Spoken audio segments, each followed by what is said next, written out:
अब हम डिस्कस करेंगे पॉइंट्स एंड क्रॉसिंग्स के बारे में। पॉइंट्स और क्रॉसिंग्स जो होते हैं ना, इनको प्रोवाइड क्यों करा जाता है? इनको प्रोवाइड करा जाता है ताकि रेलवे व्हीकल्स यानी कि ट्रेन्स जो है उनको एक ट्रैक से दूसरे ट्रैक पे लेके जाया जा सके। ठीक है, इसलिए इनको प्रोवाइड करा जाता है।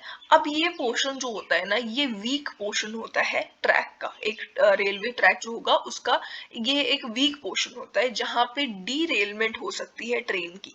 मतलब जो ट्रेन है वो रेल्स में से उतर सकती है, इसलिए ये पोर्शन जो है ये वीक होता है। इसीलिए इसको हाई मैंगनीज स्टील्स जो है उसकी हेल्प से रेल्स यहाँ पे बनाई जाती हैं। ठीक है, are use to make the material of points and crossings. मतलब इसका जो मटेरियल है वो हाई मैंगनीज स्टील का होता है। ठीक है, जैसे हम लोगों ने पहले जब रेलवे के बारे में डिस्कस करा था, तो उस टाइम पे मैंने आपको बताया था कि रेल्स जो होंगी ना, वो जब रेल्स होती है वो हाई कार्बन स्टील की बनी होती है। ठीक है, और जो मैंने बोला था कि पॉइंट्स एंड क्रॉसिंग्स में जो रेल्स होती हैं वो मीडियम कार्बन स्टील की बनी होती है, और जो मीडियम कार्बन स्टील की होती है वहां पे कार्बन की परसेंटेज कम कर दी जाती है और मैंगनीज जो है इसकी परसेंटेज इंक्रीज कर दी जाती है।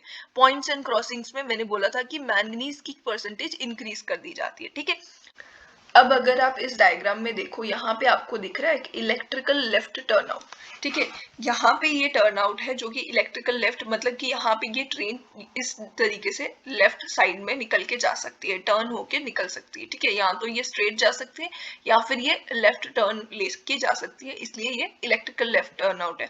राइट टर्न आउट भी हो सकती है। ठीक है, और ये इलेक्ट्रिकल है, इलेक्ट्रिकली कंट्रोल्ड है, इसलिए इलेक्ट्रिकल मैनुअल भी हो सकते हैं। ठीक है, तो हमारे पास जो टर्न आउट्स होती हैं, टर्न आउट्स क्या होती है पहले तो हमें ये डिस्कस करना है, फिर उसके बाद हम पॉइंट क्रॉसिंग भी समझ लेते हैं। टर्न आउट्स क्या होते हैं? Is the combination of points and crossings where which enables either a branch line और siding to take off from main track. मतलब जो ये पॉइंट और क्रॉसिंग जो होती है ना, इसी का कॉम्बिनेशन होता है टर्न आउट। ठीक है, तो ब्रांच लाइन एक मेन ट्रैक से निकल रही होती है। यहाँ पे आप देख सकते हो एक ब्रांच लाइन, ये मेन ट्रैक था, यहाँ पे सीधे ट्रेन जानी थी। अब ये मेन ट्रैक में से एक ब्रांच लाइन निकल के चली गई है, इसलिए ये पोर्शन जो है इसको हम पूरे पोर्शन को हम टर्न आउट बोलेंगे। ठीक है, द मूवेबल पार्ट, अब पॉइंट्स क्या होती हैं? The movable part that routes the train one way और the other is called as points या फिर पॉइंट ब्लेडर्स। पॉइंट्स क्या होते हैं? यहाँ पे अगर हम देखें ये ट्रैक है। ठीक है, तो हमें पहले तो ये समझना जरूरी है कि ट्रेन एक ट्रैक से, इस ट्रैक से दूसरे ट्रैक में कैसे जाएगी। ये जो पोर्शन होता है ना यहाँ पे, ये जो है यहाँ पे ये एक रेल है, आपको दो रेल्स एक साथ यहाँ पे दिखाई दे रही है।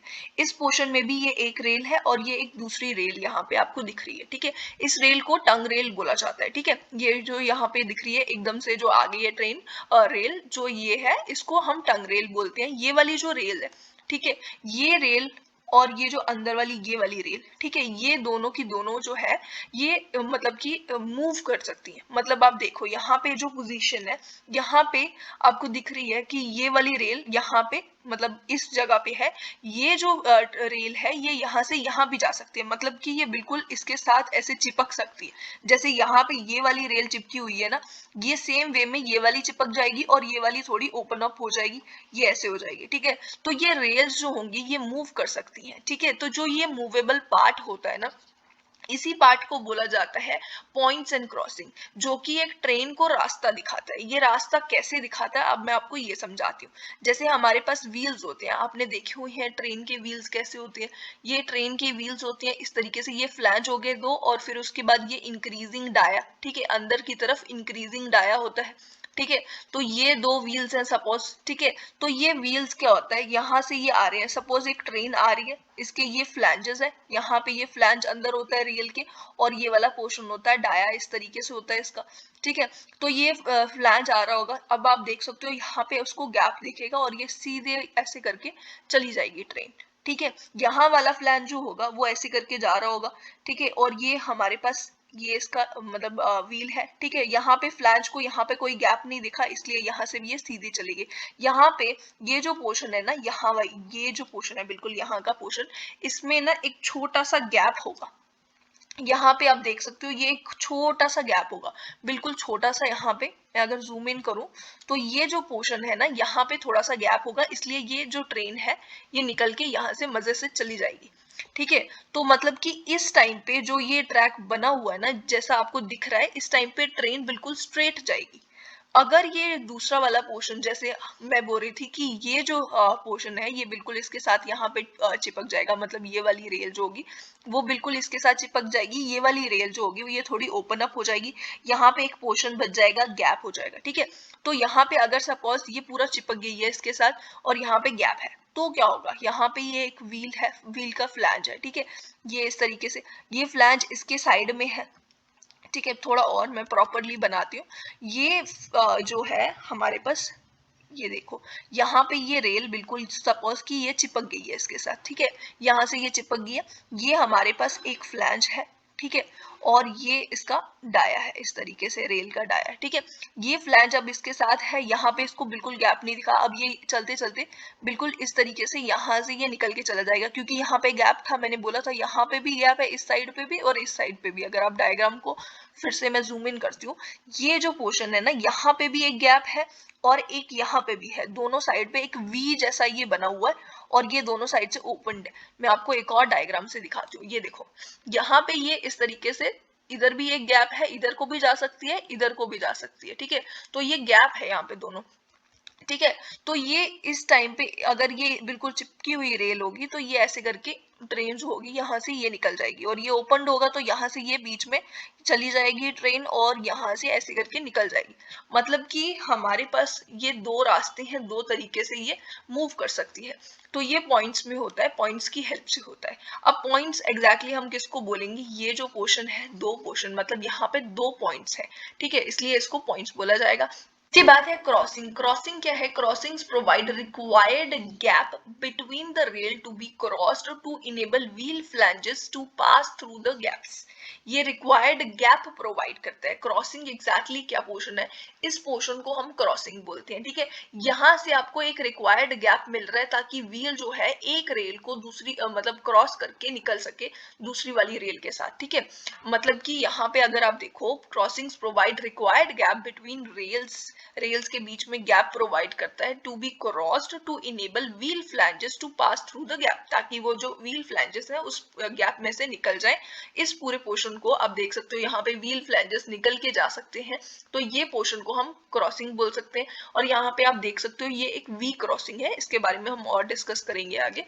ठीक है, अब आपको पॉइंट्स भी समझ आ गया, क्रॉसिंग भी समझ आ गया, टर्न आउट भी समझ आ गया।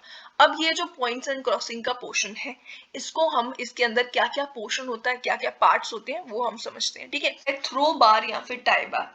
टाई बार क्या करता है, tie bar ties the points together and control their movement from side to side. हम यहाँ पे इस डायग्राम में देखें तो यहाँ पे पॉइंट्स है। ठीक है, इन पॉइंट्स को टाई करके रखना और इसकी मूवमेंट कंट्रोल करना, ये काम होता है टाई बार का या फिर थ्रो बार का। ठीक है, तो ये होता है थ्रो बार या टाई बार। इसके बाद है स्टॉक रेल। अब ये स्टॉक रेल क्या है, stock rail, they are the fixed rails of the track against which a tongue rail is fitted. ठीक है, यहाँ पे टोंग रेल या टंग रेल भी बोल सकते हैं इसको। यहाँ पे ये जो आपको दिख रही है रेल, जो बिल्कुल स्ट्रेट जा रही है, ठीक है, ये वाली जो रेल है जो फिक्स्ड है, ये स्ट्रेट मूव कर रही है और ये फिक्स्ड है। ठीक है, इसके साइड वाली जो रेल है ये होती है टोंग रेल। पहले तो ये जो साइड वाली रेल होती है ये टोंग रेल होती है, ये मूव कर सकती है, लेकिन ये जो होती है बाहर वाली ये फिक्स्ड होती है। ठीक है, इस फिक्स्ड रेल को बोलेंगे हम स्टॉक रेल, इसे बोलेंगे स्टॉक रेल, और ये फिक्स्ड होगी। और ये जो है टोंग रेल इसके साइड में होगी। ठीक है, तो टोंग रेल क्या होगी, tongue rail is the tapered having toe at one end and heel at other and.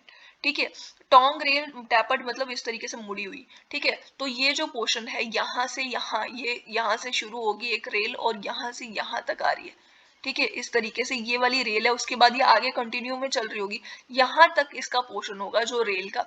इस रेल के यहाँ तक के पोर्शन को, इस जगह से यहाँ तक के पोर्शन को, इस रेल के इस वाले पोर्शन को हम बोलेंगे टोंग रेल या फिर टंग रेल। ठीक है। ये जो रेल होगी ये टैपर्ड होगी, मतलब इस तरीके से मुड़ी हुई होंगी, ठीक है। और इसका जो स्टार्टिंग का पोर्शन होगा उसको हम टो बोल देंगे, एंडिंग का पोर्शन होगा इसको हम हील बोल देंगे। इस रेल के इस पोर्शन को हम टोंग रेल बोलेंगे, ठीक है। They are also called switch rails. अब इसी टोंग रेल को हम स्विच रेल भी बोल सकते हैं, क्योंकि इसकी हेल्प से हम स्विच कर रहे हैं, एक रेल से दूसरी रेल में स्विच कर रहे हैं, तो सिंपली हम इसलिए इसको स्विच रेल बोल सकते हैं, या फिर इसको हम पॉइंट रेल्स भी बोल सकते हैं। अब आपको पता है कि इसे हम पॉइंट रेल क्यों बोल सकते हैं, ठीक है। अब स्विच एग्जैक्टली क्या होता है, स्विच जो वर्ड है किसके लिए यूज करा जाता है। अब जो ये डायग्राम देख रहे हो यही एक स्विच है। स्विच क्या है, switch is a pair of tongue tongue rail and stock rail with necessary connections and fittings. ये जो टोंग रेल्स हैं, स्टॉक रेल्स हैं, ठीक है, अंदर वाली ये वाली भी टोंग रेल होगी और ये बाहर वाली रेल होगी, ठीक है, ये स्टॉक रेल होगी। अब ये जो रेल्स, टोंग रेल्स का पेयर, स्टॉक रेल्स का पेयर, और इसके साथ जितनी भी फिटिंग्स वगैरह आएंगी, जो जो चीजों से इसको फिट करके रखा होगा, इस पूरे पोर्शन को हम बोल देंगे स्विच, ठीक है। इस पूरे पोर्शन को हम बोलेंगे स्विच। यहाँ पे ये जो पोर्शन है, यहाँ पे आप देख सकते हो टो ऑफ स्विच, और यहाँ पे आप देख सकते हो हील ऑफ स्विच। मतलब कि स्विच यहाँ से यहाँ तक है, ठीक है, यहाँ पे ये खत्म होता है स्विच।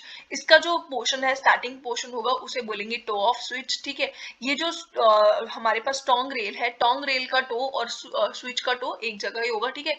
टो ऑफ स्विच यहाँ पे स्टार्ट होता है और यहाँ पे एंड होगा हील ऑफ स्विच, ठीक है। अब थ्रो ऑफ स्विच क्या होता है, throw of switch is the distance between running face of the stock rail. Stock rail कौन सी है, ये जो बाहर वाली है ना, बाहर वाली रेल, इसको बोला जाएगा स्टॉक रेल। यहाँ पे भी जो बाहर वाली रेल है ना, इसको बोलेंगे स्टॉक रेल। आप देख सकते हो यहाँ पे ये स्टॉक रेल है, और जो अंदर वाली रेल है उसको बोलेंगे टोंग रेल, है ना। तो ये जो टोंग रेल है, या फिर जिसको आप टंग रेल भी बोल सकते हो, मेरे मुंह से जनरली टोंग रेल ही निकलता है इसलिए मैं टोंग रेल बोल देती हूँ, ठीक है। तो ये जो टोंग रेल और स्टॉक रेल जो है, अब स्टॉक रेल के जो रनिंग फेस और toe of the tongue rail, tongue rail जो है, ये वाली अंदर वाली टोंग रेल है, इसका टो, यहाँ पे स्विच का टो है, वहीं पे इसका टो होगा, ठीक है। ये इसका टो, और इसका स्टॉक रेल जो है, इसका रनिंग फेस, मतलब अंदर वाला फेस, जिसे हम गेज फेस भी बोलते हैं, इसके बीच में ये जो आपको छोटा सा गैप दिख रहा है ना, अगर मैं इसको जूम इन करूं तो आप देख सकते हो यहाँ पे ये एक छोटा सा गैप है। ये जो गैप है ना, इस गैप को ही बोला जाएगा, ये वाले गैप को ही बोला जाएगा स्विच, थ्रो ऑफ स्विच, ठीक है।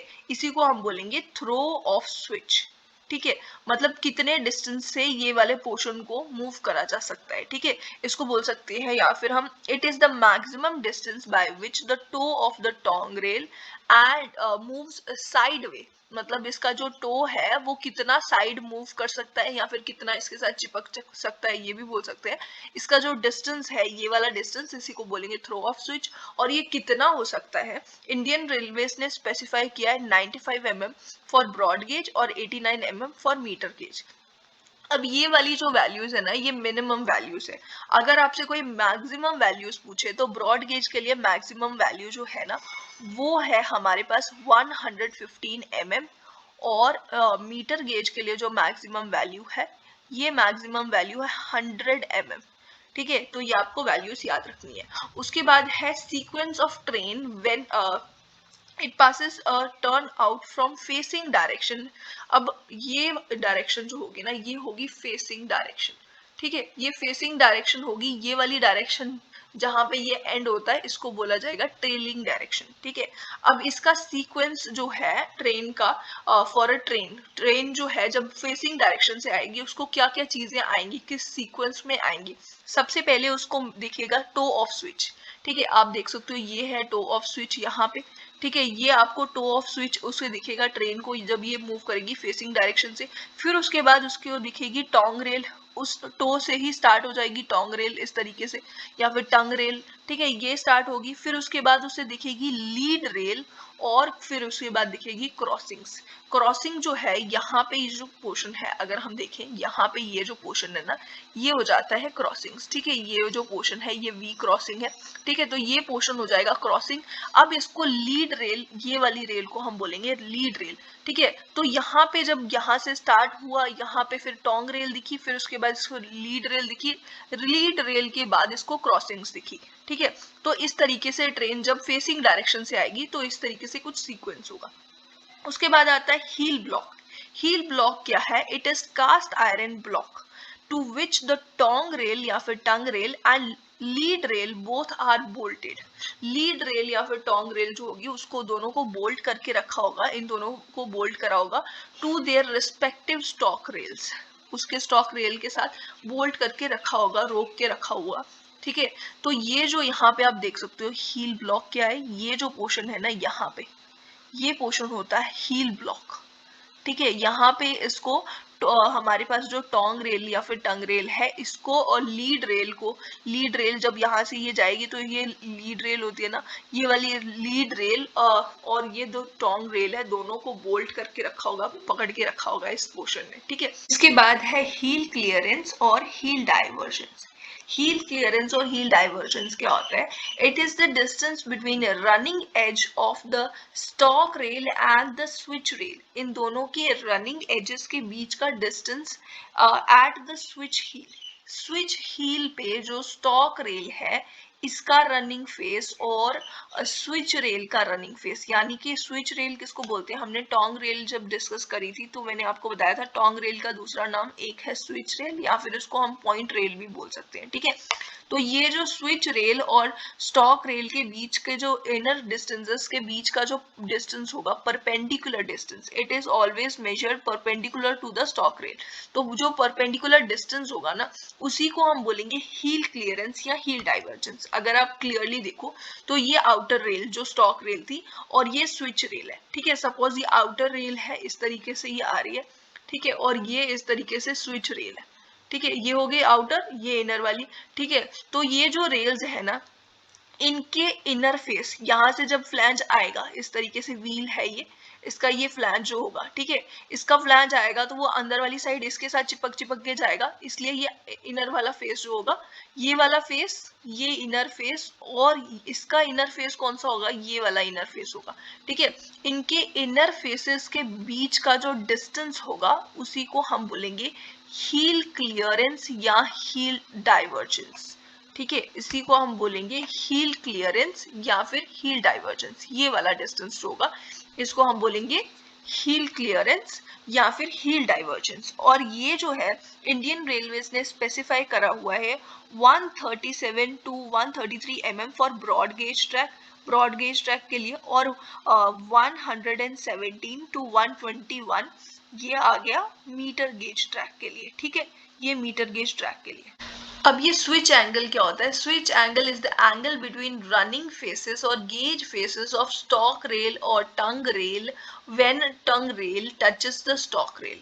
टंग रेल जब स्टॉक रेल को टच कर रही हो, बिल्कुल चिपकी हुई हो इस तरीके से, जैसे ये वाली रेल चिपकी हुई है, जब ये चिपकी हुई होगी तो इनके बीच का एंगल, रनिंग फेसेस के बीच का डिस्टेंस, ये वाला जो है ना ये इसका रनिंग फेस है, आप देख सकते हो, ये वाली है टंग रेल और ये है स्टॉक रेल, इसके बीच का, इनके रनिंग फेसेस के बीच का डिस्टेंस जो होगा ना वो इनके बीच का एंगल जो होगा उसी को बोलेंगे हम स्विच एंगल। ठीक है, वो हो जाएगा हमारा स्विच एंगल और ये हो जाएगा साइन इनवर्स ऑफ डी, यानी कि हील डाइवर्जेंस। हील डाइवर्जेंस जो होगा हमने डिस्कस कर लिया हील डाइवर्जेंस, और जो हमारे पास कैपिटल डी है लेंथ ऑफ टोंग रेल, ये एंगल जो है ना ये इतना एंगल होगा, ये पूरा का पूरा एंगल। ठीक है, ये वाला एंगल, और लेंथ ऑफ टोंग रेल जो होगी, टोंग रेल जो है इसकी यहाँ से लेके जो एंड तक बिल्कुल लेंथ होगी, ये जो है यहाँ पे आप देख सकते हो ये वाली लेंथ, और जो ये छोटा सा पोर्शन था हील डाइवर्जेंस जो है ये वाला पोर्शन। ठीक है, ये हो जाएगा थीटा जो है, साइन थीटा जो हो जाएगा, ये हो जाएगा sine theta is equal to D small D upon capital D. तो इसी में से हम थीटा जो है स्विच एंगल कैलकुलेट कर सकते हैं। क्रॉसिंग, क्रॉसिंग जिसे हम फ्रॉग भी बोल सकते हैं। Crossing is a device introduced at the point where two gauge faces cross each other to permit the flanges of a rail vehicle to pass from one track to another. सबसे पहली चीज आपको मैंने बताया था कि क्रॉसिंग क्या होती है, ये वाला पोर्शन जो होता है ये क्रॉसिंग होता है। ठीक है, अभी मैं आपको पहले ये डायग्राम दिखाती हूँ। ये देखो यहाँ पे स्टॉक रेल जो है यहाँ पे स्टार्ट हो रही है, इस पोर्शन पे ये एंड हो रही है। ठीक है, ए से बी तक की स्टॉक रेल है ना ये पूरी। ठीक है, यहाँ पे देखो स्टॉक रेल जो है यहाँ पे स्टार्ट होती है, यहाँ पे एंड होती है। वो जो डायग्राम जो हमने पहले देखी है वो इतना पोर्शन था। ठीक है, ये वाला पोर्शन, ठीक है। इसी के अंदर इसका टो भी आ जाता था स्विच का, स्विच की हील भी आ रही थी, मतलब स्विच जो है वो सिर्फ इतने से पोर्शन को हम स्विच बोलेंगे, और जो ये पोर्शन है टर्न आउट का, ये वाला पोर्शन, इसे बोलेंगे हम क्रॉसिंग्स। ठीक है, अब आपको समझ आ गया। अब ये जो क्रॉसिंग है, जो ये वाला पोर्शन है ना, इसी को जूम इन करके यहाँ पे दिखाया हुआ है, ये है हमारा क्रॉसिंग। ठीक है, तो जो क्रॉसिंग है वो क्रॉसिंग या फिर फ्रॉग जो होता है वो क्या डिवाइस होता है, वो इंट्रोड्यूस करने के लिए introduced at the point where two gauge faces, दो gauge faces cross each other. अब देखो, एक गेज फेस ये वाला, जब स्ट्रेट ट्रैक जो होगा वो वाला गेज फेस, एक ये गेज फेस इनर वाला फेस इसका। ठीक है, जब ट्रेन ने एकदम स्ट्रेट जाना वो वाला हो गया गेज फेस, एक ये और एक ये, जब ट्रेन जो है वो इस डायरेक्शन में चली जाएगी। ठीक है, तो ये जो इनर वाला है ना, इनर वाला पोर्शन, ये जो इनर वाला पोर्शन है, ये अंदर वाला पोर्शन, इसे बोलेंगे ये वाला गेज फेस। ये दोनों गेज फेसेस जब इंटरसेक्ट करते हैं, ये और ये, जब ये इंटरसेक्ट करेंगे, ये वाला पोर्शन अगर हम इसमें देखें तो ये फेसेस जब इंटरसेक्ट करेंगे इस वाले पोर्शन को, इस पूरे पोर्शन को हम बोलेंगे क्रॉसिंग। ठीक है, और ये क्यों बनाया जाता है, crosses each other to permit the flanges of a rail vehicle to pass from one track to another. Rail vehicle जो है उसके जो फ्लैंजेस होते हैं, वो फ्लैंजेस होंगे, ये वाले फ्लैंजेस जो होंगे, ये पोर्शन ये पास कर सके, एक ट्रैक से दूसरे ट्रैक में पास कर सके। ठीक है, इसके लिए ये क्रॉसिंग्स होती है। इसके बारे में हमने पहले भी डिस्कस करा था, अब हमें प्रॉपरली समझ आ गया क्रॉसिंग क्या है। इसके बाद आती है लीड रेल। लीड रेल क्या है, they lead the train from heel of the tongue rail या फिर tongue rail to the toe of crossing. Crossing जो था उसका टो, यहाँ पे ये जो पोर्शन है क्रॉसिंग, ठीक है, ये क्रॉसिंग है। टो ऑफ क्रॉसिंग, जो इसका स्टार्टिंग पोर्शन होगा उसको हम टो बोलेंगे, एंडिंग वाले को हील बोल देंगे। ठीक है, तो जो टो ऑफ क्रॉसिंग है वो the lead rail is the rail heel of tongue rail से लेके टो ऑफ क्रॉसिंग तक के पोर्शन को जो रेल होगी, देखो यहाँ पे ये टोंग रेल एंड हुई। ठीक है, इस पोर्शन पे ये टोंग रेल यहाँ पे एंड हो रही है, फिर उसके बाद यहाँ पे ये वाली जो है क्रॉसिंग जो होगी इस पोर्शन पे स्टार्ट हो रही है, यहाँ से ये ट्रेन को पास दिखाती है, ये वाला पोर्शन, इसी को हम बोलेंगे लीड रेल। ठीक है, इसको हम बोल देंगे lead rail. Nose of crossing, nose of crossing क्या होता है, it is the point of intersection of running faces of the splice rail and point rail. अब जो क्रॉसिंग होता है, क्रॉसिंग में पॉइंट रेल और स्प्लाइस रेल क्या होता है, ये देखो, ये है पॉइंट रेल, ठीक है, ये वाला पोर्शन होगा पॉइंट रेल और ये है स्प्लाइस रेल। ठीक है, तो ये जो पॉइंट रेल और स्प्लाइस रेल जो है, इनके जो इंटरसेक्शन पॉइंट होगा उसको हम बोलेंगे नोज ऑफ क्रॉसिंग। ठीक है, यहाँ पे ये जो पॉइंट दिख रहा है डॉटेड सा, ये बिल्कुल जो छोटा सा ये पॉइंट है ना, ये है नोज ऑफ क्रॉसिंग, ये हो जाता है हमारा नोज ऑफ क्रॉसिंग। और एक्चुअल में यहाँ पे इंटरसेक्ट कर नहीं रहे हैं, ये असली में जो है ये इंटरसेक्ट कर रहे हैं इस पॉइंट पे। ठीक है, तो ये है हमारा एक्चुअल नोज ऑफ क्रॉसिंग, ये है थ्योरेटिकल जिसको हमने डॉट डॉट करके एक्सटेंड करा है, इनका इंटरसेक्शन, एक्चुअल इंटरसेक्शन पॉइंट हमने देखा, तो ये हमें पता चला कि ये थ्योरेटिकल है, और असली में जो हम रियल में करते हैं इंटरसेक्ट वो इस पॉइंट पे करते हैं, इसलिए हम इसको एक्चुअल नोज ऑफ क्रॉसिंग बोलेंगे। ठीक है, अब इसके बाद आता है angle of crossing. Angle of crossing क्या होता है, it is the angle between point rail and splice rail of a crossing. एक क्रॉसिंग में जो पॉइंट रेल होती है और जो एक स्प्लाइस रेल होती है, इसकी इंटरसेक्शन का एंगल जो होगा, जिस पॉइंट पे ये इंटरसेक्ट करेंगे, ये हो जाएगा क्रॉसिंग एंगल।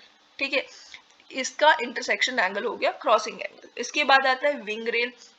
विंग रेल क्या होता है, it is the bent up length of rail in front of the nose of crossing. Nose of crossing के पहले जो हमारे पास बेंट अप पोर्शन होता है, ये वाला पोर्शन और ये वाला पोर्शन, ये जो है ये इस तरीके से बेंट अप है ना, ये देखो यहाँ पे लिखा भी हुआ है, ये विंग रेल और ये विंग रेल।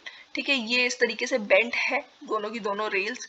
ठीक है, तो ये जो बेंट अप पोर्शन होता है रेल का, इस रेल का, इसी को बोला जाता है wing rail, which are provided to channelize wheel flanges to their proper routes, ताकि ये wheel flanges जो है उसको proper route बता सके कि इधर जाना है और इधर जाना है, ये route proper इसको मतलब channelize कर सके, उसके लिए है wing rails। ठीक है, उसके बाद आता है फेसिंग पॉइंट और ट्रेलिंग पॉइंट। ठीक है, फेसिंग पॉइंट जो है, these are such points from where train passes from switch and then to crossing। मतलब ये है फेसिंग डायरेक्शन, इसके बारे में हमने पहले भी डिस्कस करा था। स्विच से अगर हम क्रॉसिंग की तरफ जाते हैं तो हमें फेसिंग पॉइंट हम बोलते हैं कि अगर ट्रेन स्विच से क्रॉसिंग की तरफ आ रही है मतलब वो फेसिंग डायरेक्शन में जा रही है, और ट्रेलिंग डायरेक्शन जो होगी इसकी बिल्कुल ऑपोजिट हो जाएगी, जिसमें हो जाएगा हमारे पास ये ऑपोजिट डायरेक्शन से आएगी, यहाँ पे ये ट्रेलिंग डायरेक्शन है, ठीक है, ये ट्रेलिंग डायरेक्शन है। और ये मतलब कि अगर ये इसको पहले ट्रेन से इस डायरेक्शन से आएगी है ना, ट्रेन जब इस डायरेक्शन से आएगी तो इसको पहले क्रॉसिंग दिखेगी यहाँ पे, फिर उसके बाद इसे स्विच दिखेगा। इसका मतलब कि ये इसकी ट्रेलिंग डायरेक्शन हो गई, ठीक है, ये हो गए दोनों फेसिंग डायरेक्शन और ट्रेलिंग डायरेक्शन, ठीक है।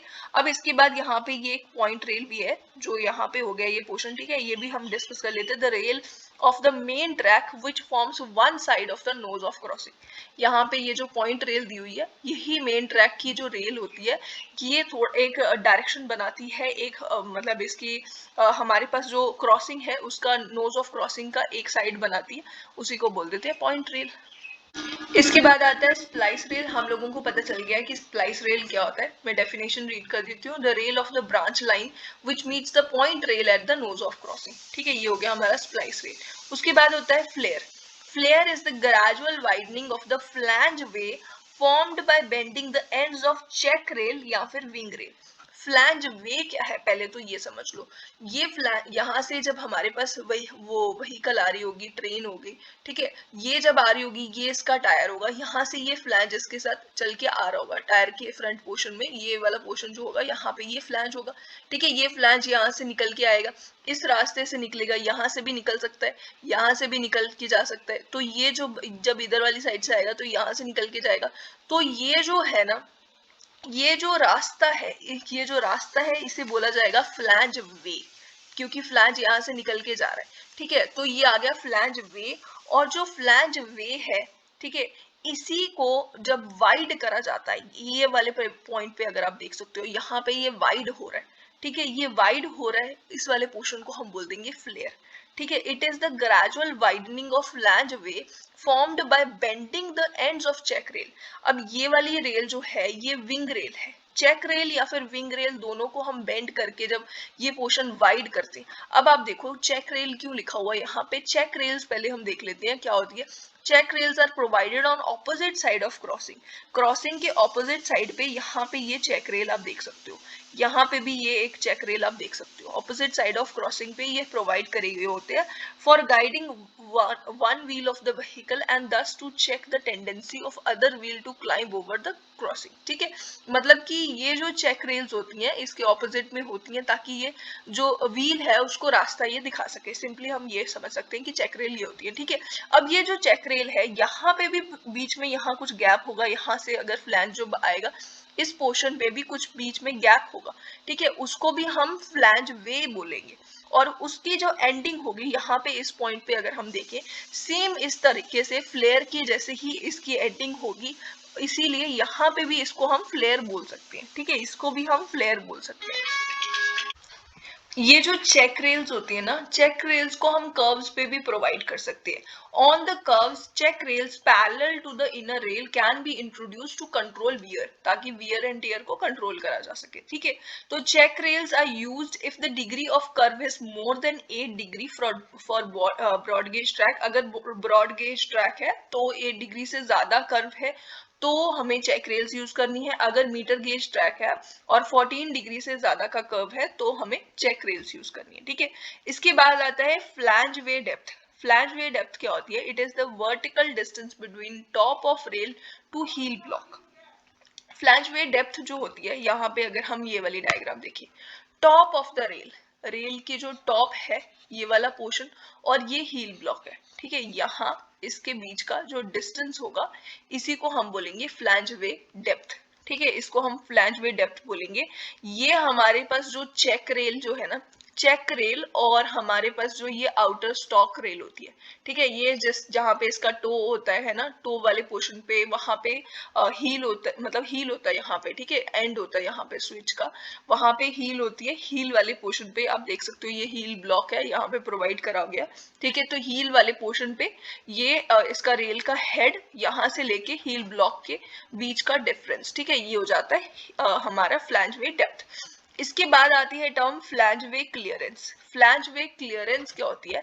It is the distance between adjoining faces of running rail and check rail या फिर wing rail at the nose of the crossing. Crossing की नोज पे distance between adjoining faces of running rail जो है और check rail जो है या फिर विंग रेल जो है, इसके बीच का डिस्टेंस देखो। फ्लैंज वे क्लियरेंस क्या है?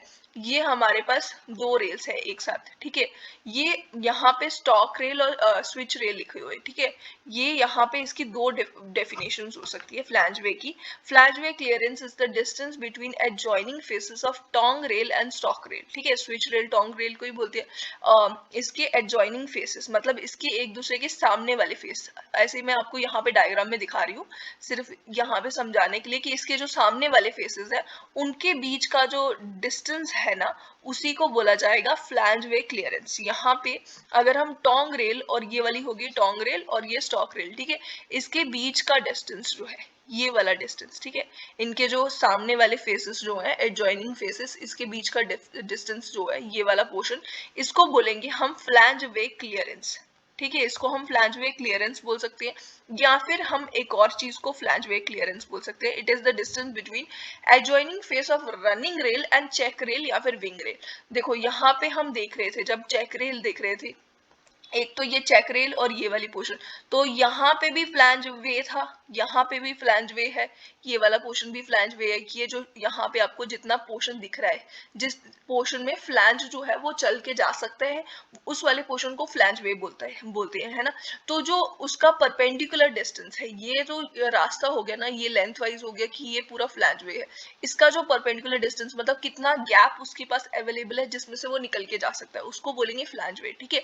वो इधर भी हो सकता है कि विंग रेल और रनिंग रेल के बीच में भी हो सकता है, मतलब ये वाली इसके केस में रनिंग रेल हो जाएगी और ये विंग रेल होगी, ठीक है। इसके बीच का डिस्टेंस जो होगा वो भी हो सकता है। चेक रेल और जो यहाँ पे ये रनिंग रेल है, इनके बीच का डिस्टेंस भी हो सकता है, ठीक है। तो मतलब ये जो छोटा सा गैप है इसको हम बोलेंगे फ्लैंज वे क्लियरेंस। इस केस में जब हम स्विच के केस में देख रहे थे, ये भी इसके बीच का गैप ही था, ठीक है।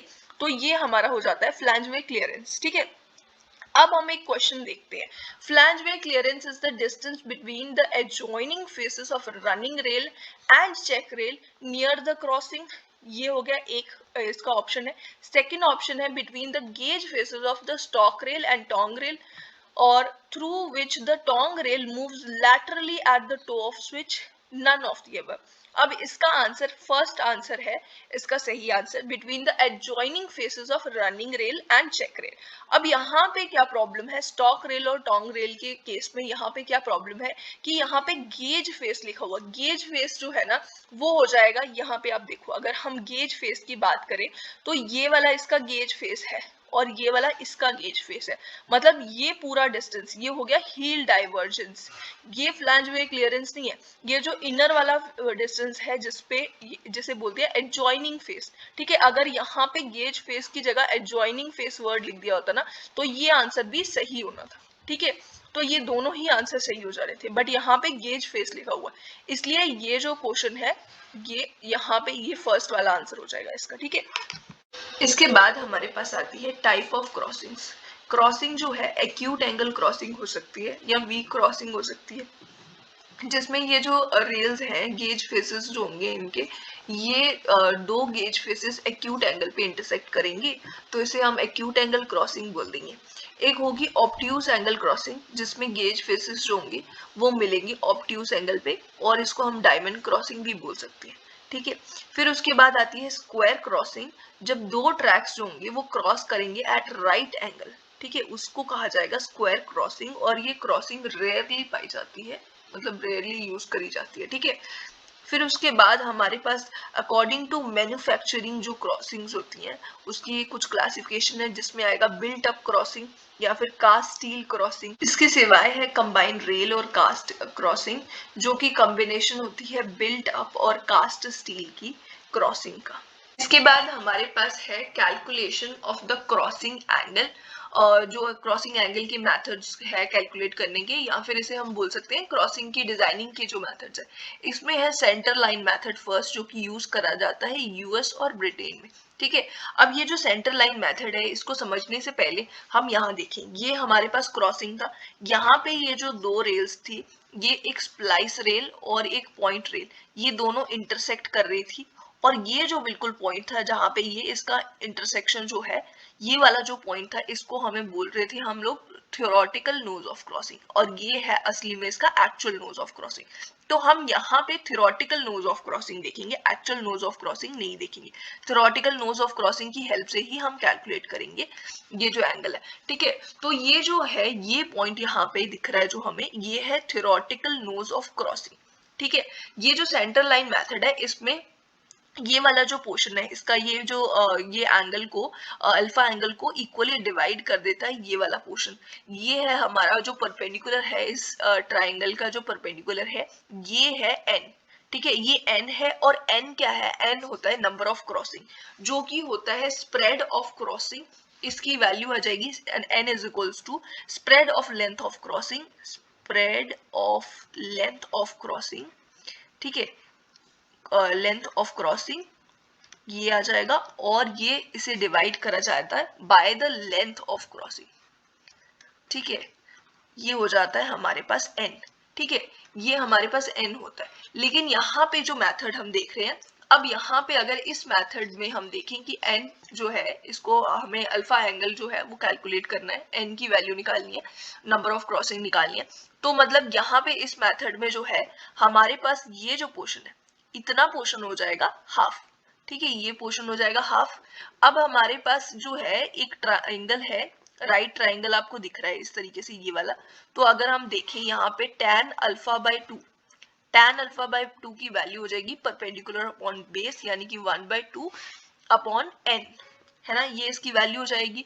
अब हमें यहाँ से n निकालना है, n हो जाएगा 1/2 अपॉन tan अल्फा बाय 2, ये हमारे पास आ जाएगा, जिसको हम लिख सकते हैं cot अल्फा बाय 2 अपॉन 2। ठीक है, कॉट जो है tan का इनवर्स होता है, इसलिए कॉट अल्फा बाय 2 अपॉन 2, ये हो गया n, ये हमारा n हो गया सेंटर लाइन मेथड के अकॉर्डिंग।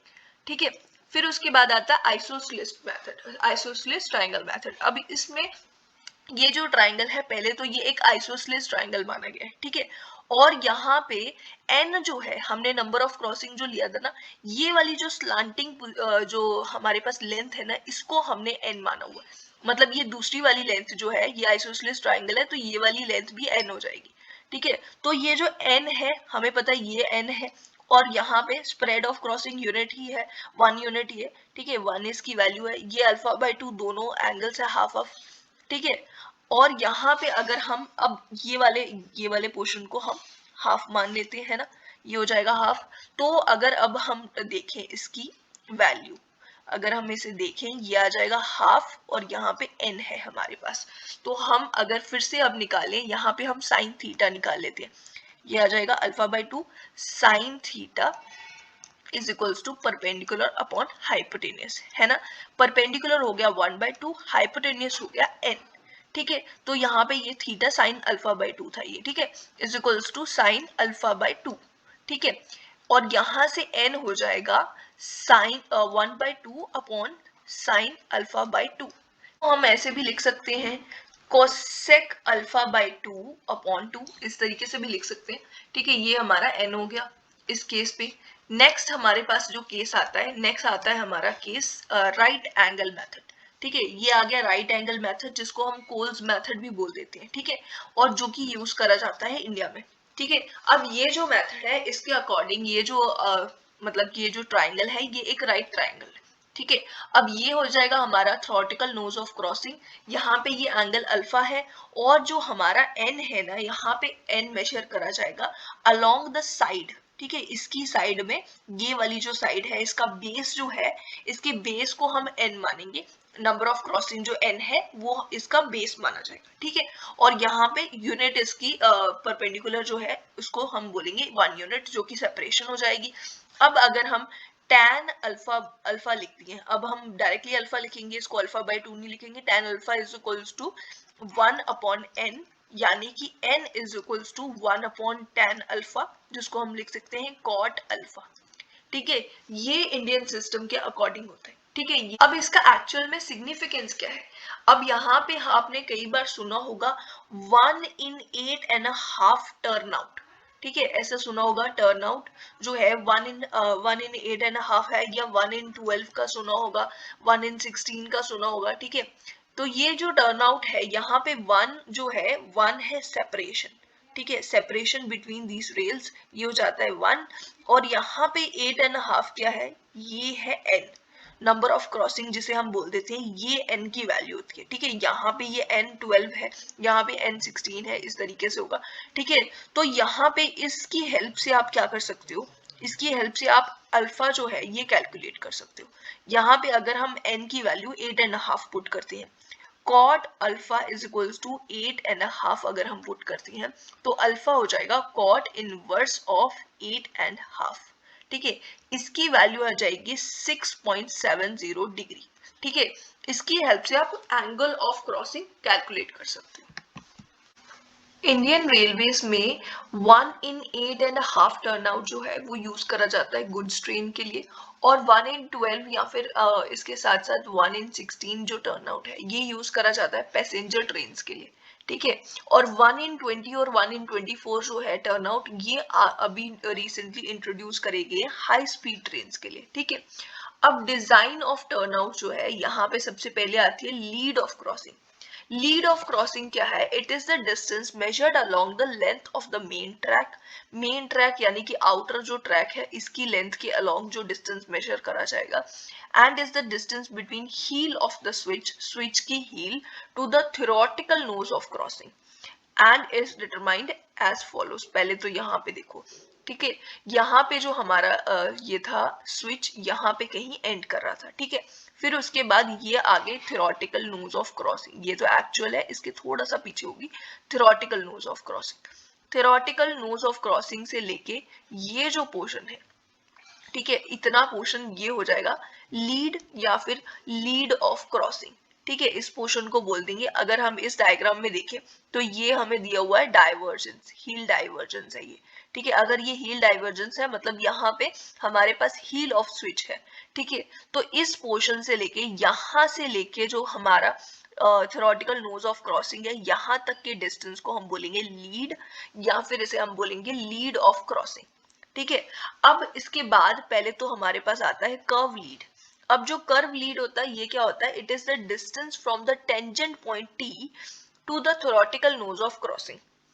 जो हमारे पास ये टेंजेंट पॉइंट्स है टी, जैसे यहाँ पे ये जो पॉइंट्स था जिसको हम पॉइंट्स बोल रहे थे, इस पॉइंट से लेके इनको पॉइंट्स से लेके यहाँ से लेके थ्योरेटिकल नोज ऑफ क्रॉसिंग तक का जो टोटल डिस्टेंस है थ्योरेटिकल नोज ऑफ क्रॉसिंग तक, measured along the length of the main track. अब ये जो पोर्शन है पूरा का पूरा जो पोर्शन है ना, इसको बोलेंगे कर्व लीड। ठीक है, इसी को बोल देंगे हम कर्व लीड। और इसके बाद सेकंड है स्विच लीड। स्विच लीड क्या है? It is the distance from the tangent point to the heel of the switch. ये जो है यहाँ पे ये वाला जो पॉइंट है यहाँ से लेके जो इसकी हील ऑफ स्विच यहाँ तक का डिस्टेंस जो है इसे बोलेंगे स्विच लीड। ठीक है, एस एल से इसे डिनोट करेंगे, कर्व लीड को सी एल से हम डिनोट करेंगे। अगर ये स्विच लीड है, ये कर्व लीड है, तो ये जो पोर्शन होगा ये हमारे पास आ गया लीड, है ना। तो इसका मतलब क्या है? ये है हमारा कर्व लीड। तो मतलब कि switch lead S L plus हमारे पास जो लीड है ये हो जाएगा कर्व लीड के बराबर, या फिर हम लिख सकते हैं कि lead is equals to curve lead minus switch lead.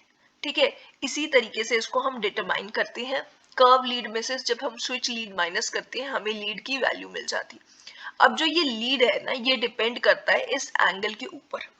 ये जो हमारे पास टर्नआउट का जो एंगल है इसके ऊपर डिपेंड करता है, इसीलिए जो हमारा 1 in 12 का टर्नआउट होता है ना, इसमें ये ग्रेटर होता है। लीड जो होती है ना, लीड की वैल्यू यहाँ पे ग्रेटर होगी। ठीक है, और 1 in 8.5 में इसके कंपैरिजन में ये लेस होता है, लीड जो होगा वो कम होता है। ठीक है, इसके बाद हमारे पास है सीजर क्रॉसओवर। सीजर क्रॉसओवर जो है एक व्हीकल को ट्रांसफर करना हो, अगर हमें एक ट्रैक से दूसरे ट्रैक में या फिर दूसरे ट्रैक से पहले ट्रैक में, ये दो ट्रैक्स है, इस ट्रैक में से इस ट्रैक में व्हीकल को लाना या फिर इस वाले ट्रैक से इस ट्रैक में लेके आना व्हीकल को, उसके लिए यूज करा जाता है सीजर क्रॉसओवर।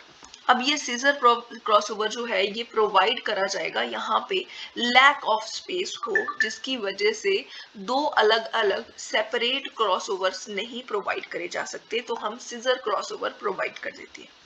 अब इस सीजर क्रॉसओवर में आप देख सकते हो कितने पॉइंट्स होते हैं। यहाँ पे ये और और ये यहाँ पे ये आगे हमारे पास टोटल 8 पॉइंट्स होते हैं इसमें, ठीक है। 8 पॉइंट्स होते हैं, 4 पेयर होते हैं इसके, ठीक है। और उसके बाद हम देखते हैं एंगल्स। एंगल जो होंगे, ये वाला एंगल, ये एक एंगल और ये एक एंगल, ये ऑब्ट्यूज एंगल्स हैं, ठीक है। इसके सिवाय जो एंगल्स है ना वो हमारे एक्यूट एंगल्स हैं। ये वाला एंगल, ये एक्यूट एंगल है, ये भी एक्यूट एंगल है। इसके सिवाय यहाँ पे एक्यूट एंगल होगा, यहाँ पे भी एक्यूट एंगल होगा, ठीक है। और यहाँ पे भी एक्यूट एंगल होगा, यहाँ पे भी एक्यूट एंगल होगा। टोटल 6 एक्यूट एंगल्स है, ठीक है। और 2 ऑब्ट्यूज एंगल है, ठीक है। 2 ऑब्ट्यूज एंगल है और 6 एक्यूट एंगल्स है, ठीक है। ये क्रॉसओवर की स्पेशलिटी है। और ये जो क्रॉसओवर है ना ये बहुत मतलब एक्सपेंसिव होता है। बाद हमारे पास आता है स्ट्रेचर बार। स्ट्रेचर बार जो है ये प्रोवाइड करा जाता है to maintain the two tongue rails at an exact distance. दो टंग रेल्स जो होंगी उनको एग्जैक्ट डिस्टेंस पे मेंटेन करके रखने के लिए स्ट्रेचर बार का यूज करा जाता है। जब हमने देखा था इस तरीके से हमारे पास ट्रैक था, ठीक है। यहाँ पे एक टंग रेल थी, एक दूसरी वाली यहाँ से इस तरीके से आ रही थी, ठीक है। इन दोनों को मेंटेन करना, एक एग्जैक्ट डिस्टेंस इस पे मेंटेन करके रखना, ये स्ट्रेचर बार का काम होता है, ठीक है। यहाँ पे स्ट्रेचर बार इस तरीके से हो गए, ठीक है। यहाँ पे इस तरीके से ये प्रोवाइड करे जाएंगे। अब जब हमारे पास 8.5 का टर्न, 1 in 8.5 का टर्न आउट होगा, जब इसमें हमारे पास 1+2 स्ट्रेचर बार होंगे, ठीक है। 1+2 यानी कि ये पहला वाला होगा लीडिंग वाला, ठीक है। ये होगा हमारे पास लीडिंग वाला, ये आएगा लीडिंग वाला, ठीक है, लीडिंग। और उसके बाद हमारे पास दो आ जाएंगे फॉलोइंग वाले, ठीक है, ये आगे। फिर उसके बाद हमारे पास 1 in 12 अगर हमारे पास टर्न आउट है उसमें 1+3 होगा। फर्स्ट वाला जो होगा वो लीडिंग होगा और उसके बाद 3 उसको फॉलोइंग, उसकी फॉलोइंग में होंगे 3 स्ट्रेचर बार्स, ठीक है। इसका काम होता है to maintain the tongue rails at exact distance, ठीक है। इसके बाद हमारे पास आते हैं गॉन्टिलेटेड ट्रैक। गॉन्टिलेटेड ट्रैक में क्या होता है, इस तरीके से हमारे पास रेल्स है, इस तरीके से स्लीपर बिछे हुए हैं, ये पूरा एक स्लीपर है, ठीक है। यहाँ पे एक और ट्रैक इसी के ऊपर बिछा हुआ है, ठीक है। और ये सपोज हमारे पास ये दो जो है, यहाँ से ये वाले दो रेल्स का यूज करके जो एक ट्रेन जो है यूज करके आ रही है, ये ब्रॉड गेज सपोज है, ठीक है। तो ये वाली दो रेल्स का यूज करके ट्रेन आ सकती है, ये वाले यूज करके एक ट्रैक बन सकता है, या फिर ये दोनों कंबाइंड जो है एक ट्रैक हो जाएगा, ठीक है। या फिर ये दोनों जो सेंट्रल है इस पे भी हमारे पास, ये सपोज ये नैरो गेज हो गया, ठीक है। तो इन तीनों का तीनों चारों रेल्स का यूज करा जाता है। एक टाइम पे एक ही रेल आएगी, यहाँ पे पूरे के पूरा स्लीपर जो है इसके नीचे पूरा का पूरा एक स्लीपर होगा, पूरा का पूरा बिछा हुआ होगा और ये उसके ऊपर आएंगे, मतलब ये इस तरीके से पूरे पूरे स्लीपर्स होंगे, इसके ऊपर ये बिछा होगा ट्रैक, ठीक है। तो इस तरीके से जो ट्रैक होगा उसको हम गॉन्टिलेटेड ट्रैक बोलते हैं। और ये ब्रिजेस में भी हो सकता है। ब्रिजेस में क्या करा जाएगा, जैसे ये हमारे पास कोई सपोज ये हमारे पास एक ट्रैक है, ये ब्रॉड गेज का ट्रैक है, ठीक है। इस तरीके से इसके सेंटर में हमने नैरो गेज का ट्रैक इसी के सेंटर में प्रोवाइड कर दिया, क्योंकि वहां पे इतनी जगह नहीं होती है अलग अलग प्रोवाइड करने के लिए, तो एक ही जगह हम प्रोवाइड कर सकते हैं, ठीक है। इस तरीके से ये हम प्रोवाइड कर सकते हैं, ये हमारा होता है गॉन्टिलेटेड ट्रैक।